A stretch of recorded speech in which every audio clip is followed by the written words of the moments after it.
Bienvenue. Donc c'est vous, les jurés du 25e prix Goncourt. Auteurs qui vont venir nous rejoindre maintenant. Alors il y a Gwenaëlle Aubry.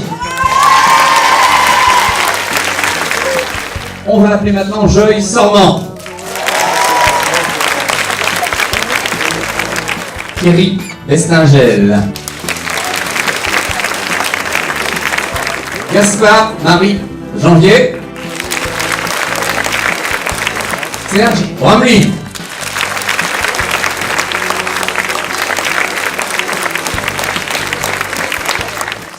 Colline, alors vous êtes où, Lorient?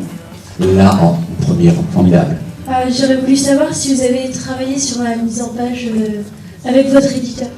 On a compté les lignes, une à une, pour arriver vraiment à cette symétrie visuelle et aussi à l'absolue symétrie des deux blancs à la fin, des deux vides.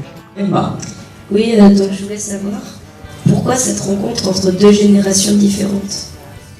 Le fait qu'il soit beaucoup plus jeune, que ce soit une jeune femme, c'est parce que je suis persuadé que quand on arrive dans le monde du travail et qu'on est en plus une jeune femme, on vient de faire un certain nombre d'études, on a beaucoup plus de preuves à donner que les hommes. Ça, c'est vaste, c'est la question du rapport entre le roman, enfin la fiction et ce qu'on appelle la réalité.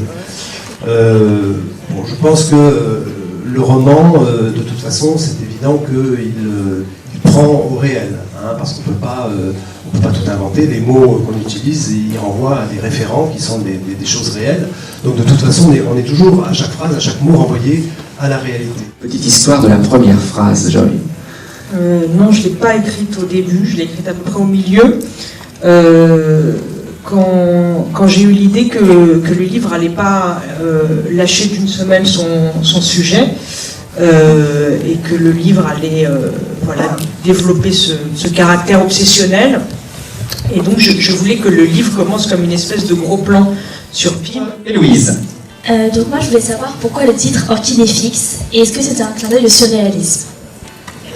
La phrase n'est pas de moi, la phrase est de Duchamp.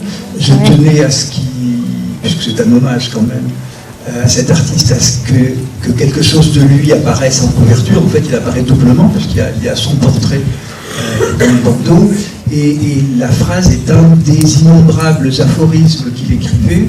Cet après-midi, c'est la dernière date, vous savez, comme en fin de tournée. Donc ils sont tous là, ils vont vous applaudir et vous allez les applaudir pour cette...